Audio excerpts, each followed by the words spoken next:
Hi everybody, welcome to the Planetvarz YouTube channel, and today we're gonna do my January 2025 ins and outs. So let's get started. So my first in for the year is freestyling for fun.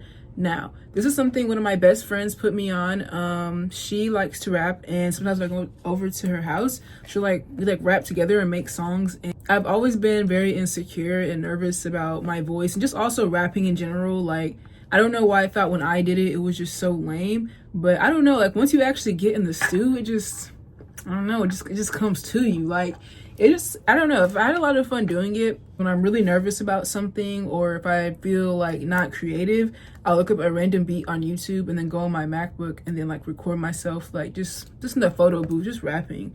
Like, and it's really bad, and it's just so fun because I know it's never gonna go anywhere, but it's just, I don't know, you have to use a different part of your brain when you have to just rap, or like if you write something down, it's like, wait, why is that kind of good? But I know I would never post it. It just is really fun to do. It makes me feel like I'm Issa Rae. Like, I really get it now when she would be doing those raps. It does something to you. It's really fun, and I think everyone should do it just to like, I don't know, it makes you like step out of yourself. I guess it's kind of corny, but it makes you like, I don't know how to put it into words, but I would say it just force you just to kind of like have a little bit of confidence in yourself. My second in for the year, having a bare face. As we can see now, I actually don't, okay, well I have a little bit of makeup on, I have a little bit of concealer here, and on my eyes, but like usually when I get ready, I have a lot more makeup on, and like I just feel like with makeup, I've kind of just taken a step back from it. I still enjoy looking pretty and doing cutesy looks. Like if I'm about to go somewhere important, I will put on a cute beat. But lately, I've just been enjoying more of a glowy skin type of look. Usually, I have on these glasses. Let me show you. I got them from a website. They're really cute. When I don't have any makeup, it just kind of adds some more color to my face a little bit. I just have been loving a bare face right now. I don't know. It just makes me feel it makes me feel prettier because I feel like I can see my facial features more. So, my third in for the year is watching bad movies. This has been one of my favorites. Guys, here's my Letterboxd. You should follow me on Letterboxd. To be honest, I don't really enjoy movies or like TV that much. I'm more of a YouTube person, I think, because I didn't really grow up watching a lot of TV. But like I didn't have cable for a long time. So like I mainly grew up watching YouTube. But I have just been enjoying watching just movies that are just kind of low budget. Honestly, I enjoy them more because I know what's going on. It makes me realize that anybody can make something. You just need the money for it. You just need to fund it. And watching a bad movie will be like, dang, this is terrible. I could do this. And it makes me want to do something. I don't know. I like it. That's my thing. I watched Medea the other day, and it was like bad. I mean, it's a Tyler Perry movie, but like I kind of enjoyed watching it. But I gave it a 3 on Letterboxd, so sorry. All right. My fourth in, this is my favorite in for the year, is podcast. I've really been into podcasts this year. As my favorite podcast right now, thanks for asking, number 1 is So True by Caleb Heron. That podcast is my favorite of all time. I watch it probably every day. Okay, maybe not every day. I watch it every week when there's a new episode. But like when I first found out about the podcast, I was like spam watching all of them all the time. I found so many new YouTubers and comedians that I now love just from his podcast. He's really funny. He reminds me of myself just in like humor and like, I don't know. He's just really funny. He's real. I hope that one day he either is on this YouTube channel or that I get to go to his thing. That would be my dream, to be honest. I hope I manifest that. One day I'm going to manifest that, and then we're all going to look back at this and we're going to be like, oh my gosh, you manifested that. And I'm going to be like, guys, that's just what I do. Anyways, I just would really love to be on his podcast. I feel like we get along so well. The only thing is that he's 30 and I'm 20, so it might be awkward, but I don't know. I think that could be cool. But yeah, podcasts, I've been loving that. And I've also really been enjoying with the comment section podcast with Drew. I forget her last name right now, but I'll put a picture of the podcast.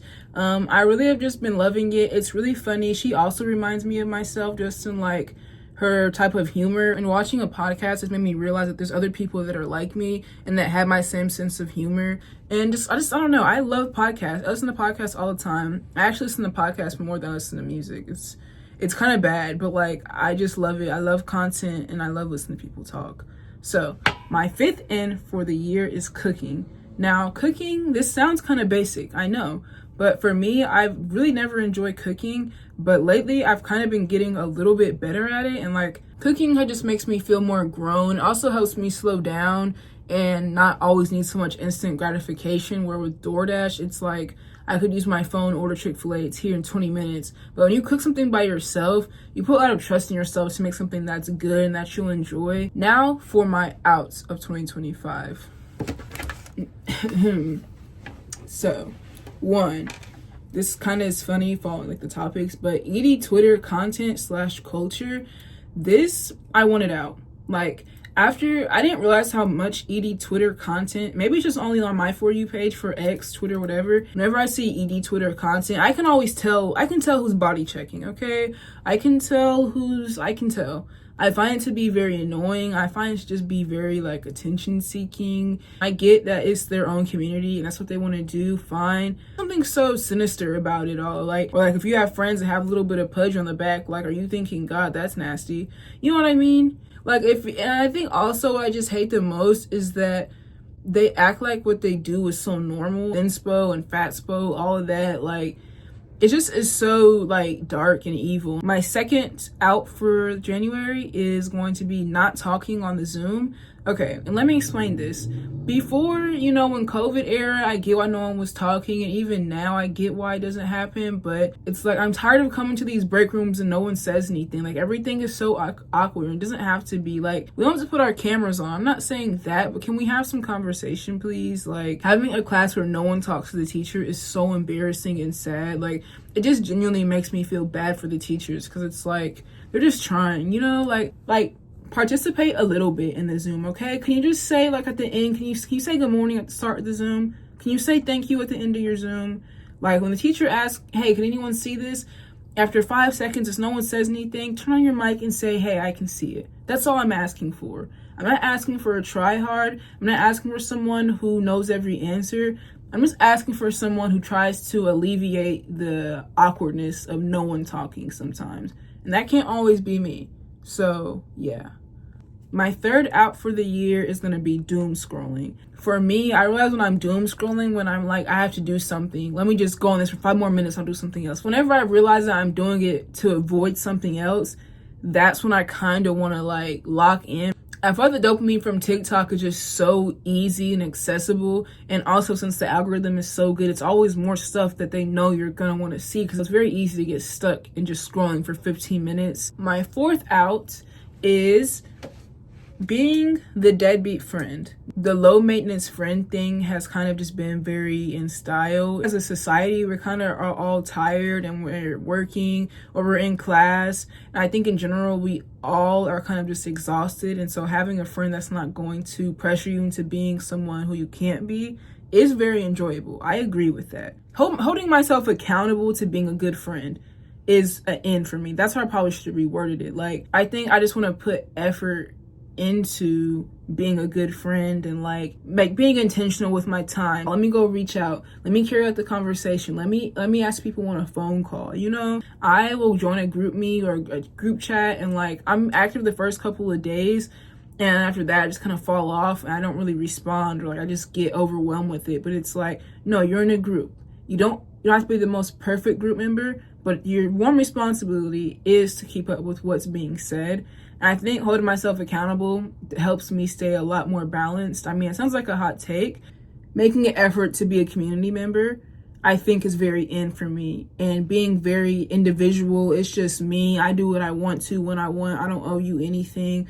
I feel like that's kind of out. I feel like we need to be a community again and make friends. Mainly more in DC. Having that local feeling has made me realize how much I treasure a community and treasure like public transit and seeing people that I remember, and just being out in a place to where it's like, hey, you've seen my face before. I've seen yours. Hi. Hey. I really like that. I'm sorry. That's in for me. But yeah, my last out for this year is working against my ADHD. Now, this is something I have had to learn the hard way. I don't give myself a lot of breaks when I do my homework, and what ends up happening is that I can feel very, very burned out, but I don't realize it. Like, it'll just feel like I'm in this mood of like, I don't want to do anything. Don't ask me to do anything. I don't want to. Trying to make my life always super structured and all that. So I don't like planning out my day. But my compromise will be, I don't plan out stuff, but when I have to be somewhere, I do set a timer, and that works for me. Timers work very well for me. I use my Forest app. There's an app that I use for my tracker. I use that every single day just because I do need a timer to track how long I've been cleaning for. I don't know how much time passes, and I used to think they were childish and all that, and it just wasn't necessary, but for me, it's useful. Not everyone's gonna understand what I'm doing, but I'm working with myself, so that's what matters. So that concludes my ins and outs for 2025. Let me know what you guys think about them. What are your guys' ins and outs? Thank you for the support. Also, on my video, our subscriber count is going up. Thank you, thank you, thank you. Maybe one day we need a fan-based name. I'll think about that. If you guys have any ideas, let me know. But yeah, I will see you guys next Friday. Bye.